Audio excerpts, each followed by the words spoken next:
Sir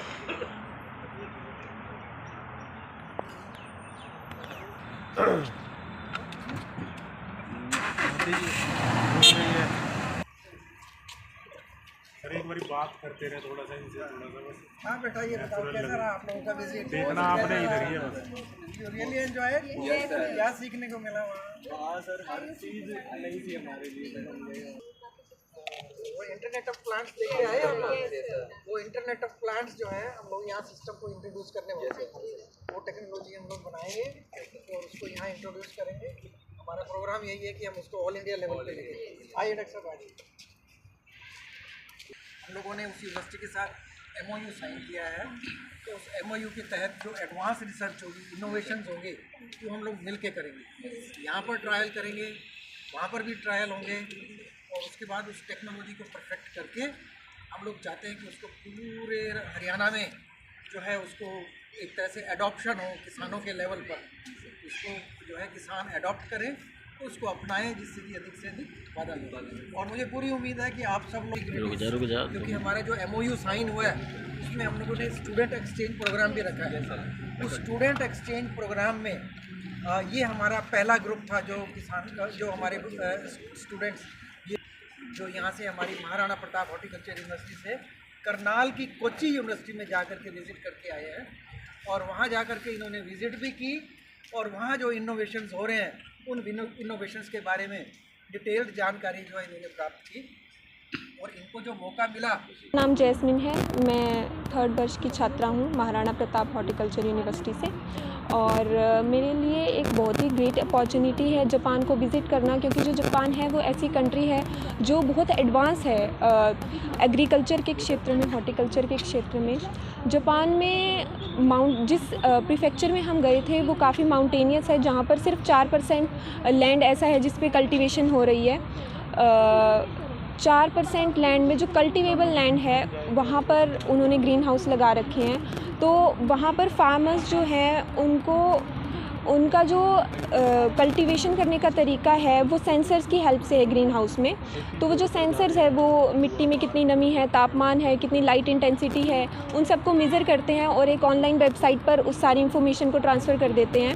उस website पर वो जो इन्फॉर्मेशन है उसको विजुअलाइज़ करते हैं, उसको फंक्शनल फॉर्म में कन्वर्ट करते हैं और फार्मर्स तक ईजी और सरल भाषा में, जिससे फार्मर्स को ईज़िली समझ आ जाए कि अब उन्हें क्या करना चाहिए, कितनी डोज देनी चाहिए फर्टिलाइज़र की, या इरिगेशन की ज़रूरत है या नहीं। तो इससे क्या होता है कि हमारे पास रिसोर्सेज भी बचेंगे, क्योंकि इंडिया में हमें sustainable development all over the world करनी है। जैसे कि हम जानते हैं कि रिसोर्सेज, ग्राउंड वाटर लेवल वो काफ़ी कम हो रहा है। तो ये जो तरीका है ये काफ़ी कारगर साबित होगा। वो सारी चीज़ें हम पता नहीं। जी, क्या कहना चाहोगे, क्या नाम है आपका, किस तरह से टेक्नोलॉजी? नमस्कार, मेरा नाम दीपिका है। मैं महाराणा प्रताप बागवानी विश्वविद्यालय की 3rd ईयर की छात्रा हूँ। मैं ये कहना चाहूँगी कि जापान एक काफ़ी आधुनिक देश है। वहाँ पे हर चीज़ का मतलब वो सस्टेनेबल डेवलपमेंट कर रहे हैं कि हम अपने रिसोर्सेज को बचाते हुए फिर वो आगे बढ़ रहे हैं। उनके पास एरिया, जितना उनके पास एरिया उसका सिर्फ 1% है जिस पे वो अपनी कल्टीवेशन करते हैं। तो उस 1% में भी वो बहुत बेहतर कर रहे हैं, और वो बेहतर इसलिए कर पा रहे हैं क्योंकि वो आधुनिक तकनीकों का इस्तेमाल कर रहे हैं। वो देख रहे हैं कि हमारे प्लांट्स को क्या चाहिए, उनके पौधों को क्या चाहिए, कितनी मात्रा में चाहिए और कब चाहिए। हमारे यहाँ पे सबसे बड़ी दिक्कत होती है कि हम हर चीज़ एक्सेस में प्रदान कर देते हैं। अगर हम धान भी लगा रहे हैं तो हमारा बहुत ज़्यादा पानी लगता है, लेकिन वो लोग इस चीज़ का ध्यान रखते हैं कि अगर हमारे पास एक पौधा है उसको कितना कब चाहिए। तो वो एक वहाँ पे हमने IOP के बारे में सीखा था, जो रियल टाइम मॉनिटरिंग करता है कि एक प्लांट के ऊपर हर टाइम एक AI है, वो देखता है कि एक प्लांट को कब क्या चाहिए है, कब उसको फर्टिलाइज़र चाहिए, कितना उसको पानी चाहिए, कितना उसको टेम्परेचर चाहिए। तो हम उसकी मदद से वो सारी इन्फॉर्मेशन वो एक ऐप पे डाल देता है, वो हर फार्मर, ताकि वो अपने प्लांट के बारे में हर फार्मर अच्छे से जान पाए कि मेरे प्लांट को कब क्या चाहिए, कब उसमें कौन सी बीमारी आने वाली है। वो इस चीज़ का भी बताता है कि उसमें कब कौन सी बीमारी आने वाली है। वो पहले से ही जब सारी इन्फॉर्मेशन हमारे पास होगी तो हम उस हिसाब से अपने प्लांट की प्रोटेक्शन कर सकते हैं, और उसकी वजह से हमारे रिसोर्सेज भी ज़्यादा वेस्ट नहीं होंगे। जैसे बहुत ज़्यादा केमिकल्स यूज़ करने की वजह से सॉइल की जो फर्टिलिटी है, उपजाऊ क्षमता है, वो कम होती जा रही है। तो उसको बचाने के लिए हम हर चीज़ सही मात्रा में, सही समय पे और उसको प्रदान करेंगे तो हमारे लिए काफ़ी बेहतर होएगा। कितने दिन का आपका सेमिनार था? हमारा 7 दिन का सेमिनार था, 14 से 20 दिसंबर। कहाँ पे गए थे? हम लोग जापान गए थे, कोची यूनिवर्सिटी।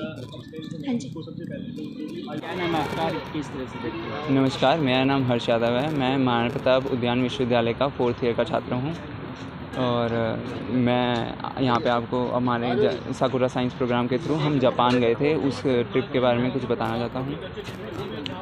बेसिकली हमने जापान में सीखा कि कैसे जापान के लोग न्यू टेक्नोलॉजी के थ्रू कम ज़मीन पे ज़्यादा उत्पाद लगा सकते हैं, जिससे उनका प्रॉफिट और ईल्ड ज़्यादा होती है। और ये वो करते हैं आईओपी के थ्रू वो प्लांट के, पौधे के हर एक जानकारी के बारे में एक क्लाउड सिस्टम और वेबसाइट के थ्रू प्राप्त कर लेते हैं, जिससे फार्मर्स को पौधे में किस वक्त क्या डालना चाहिए उसके बारे में जानकारी आ जाती है। और इस जानकारी को हम अपने भारत में शुरू करना चाहते हैं आईओपी को। और हमारे भारत में इस वक्त किसानों की सोच ट्रेडिशनल फार्मिंग की तरफ ही है, मोस्टली गेहूँ, चावल, इनके ऊपर। और अगर इस टेक्नोलॉजी को अगर हमें भारत में लाना है तो ये वक्त लेगा। हमें पहले इस टेक्नोलॉजी के बारे में 2-3 साल रिसर्च करनी चाहिए, फिर 2-3 साल इसको हमें बेस लेवल पे फार्मलैंड्स पे रिसर्च करना है और उसके बाद हम इस रिसर्च के थ्रू KVK की मदद से फार्मर्स को इसके बारे में जानकारी दे सकते हैं। और हमारी जो युवा हैं उनको हम प्रभावित कर सकते हैं कि आगे वो इस फील्ड में आगे वो रिसर्च करें और हमारे जो ज़मीन है और हमें ज़मीन के थ्रू फार्मर्स को इंडिपेंडेंट बनाएं। हर्ष यादव। राज्य में बागवानी का विकास हो, इसलिए राज्य सरकार ने महाराणा प्रताप उद्यान विश्वविद्यालय की स्थापना करनाल में की है। और ये हमारी जिम्मेवारी है, विश्वविद्यालय की जिम्मेवारी है कि हम नई से नई तकनीक जो उद्यान से संबंधित है उसका विकास करें और एक उच्च स्तर का मानव संसाधन उद्यान के क्षेत्र में, हॉर्टिकल्चर के क्षेत्र में उसका विकास करें। और वो विकास किस रूप में होगा? BSc हॉर्टिकल्चर की डिग्री हम देते हैं यहाँ पर, MSc horticulture, fruit science, vegetable science, floriculture, इन विषयों पर PhD भी देते हैं, MSc की डिग्री भी देते हैं। तो मानव संसाधन उच्च स्तर का तैयार होकर आए, क्योंकि बागवानी के क्षेत्र में अभी हमारे पास मानव संसाधन नहीं है। तो उस मानव संसाधन की कमी को पूरा करने के लिए विश्वविद्यालय की ये जिम्मेवारी है और उसमें अनुसंधान को जो है हम लोगों ने प्राथमिकता दी है।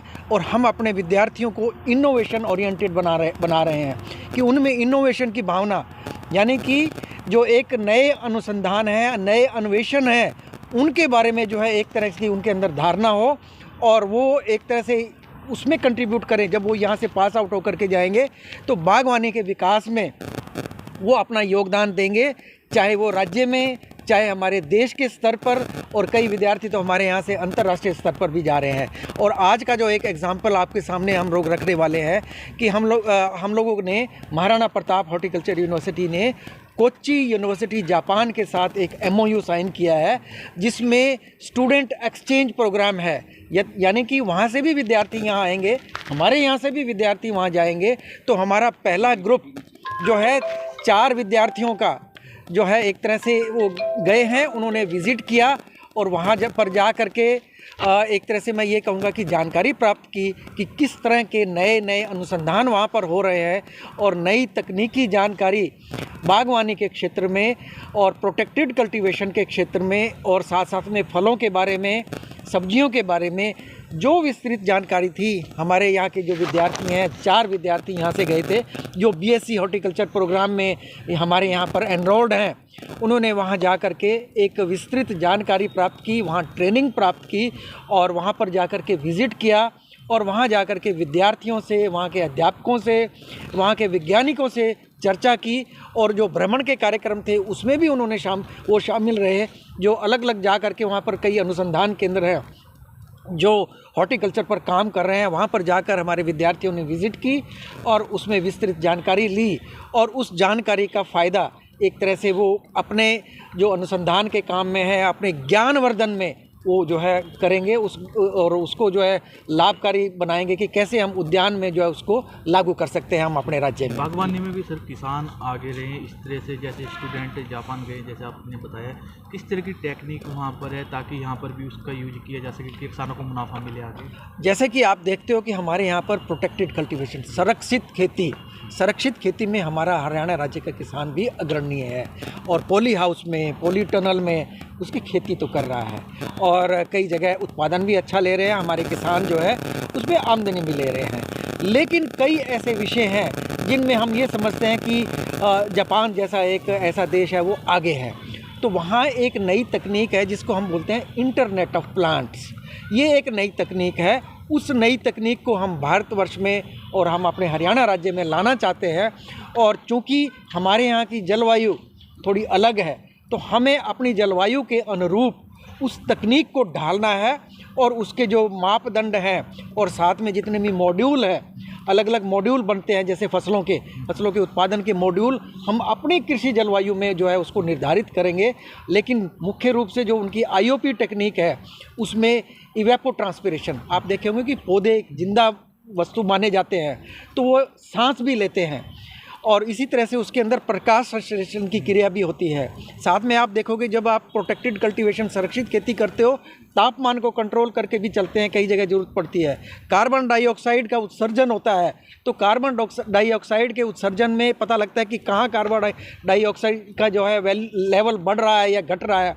उसी तरह से हम टेम्परेचर को भी कंट्रोल करते हैं और कार्बन डाइऑक्साइड को कंट्रोल करते हैं और उसका जो वाष्पोत्सर्जन है, जो इवेपोट्रांसपिरेशन है, उसको भी निरंतर रूप से मॉनिटर करते रहते हैं कि उसका लेवल सही आ रहा है कि नहीं रहा है। तो इस तरह के सारे मापदंड के आधार पर ये निश्चित किया जाएगा किसी फसल के लिए क्या क्या जो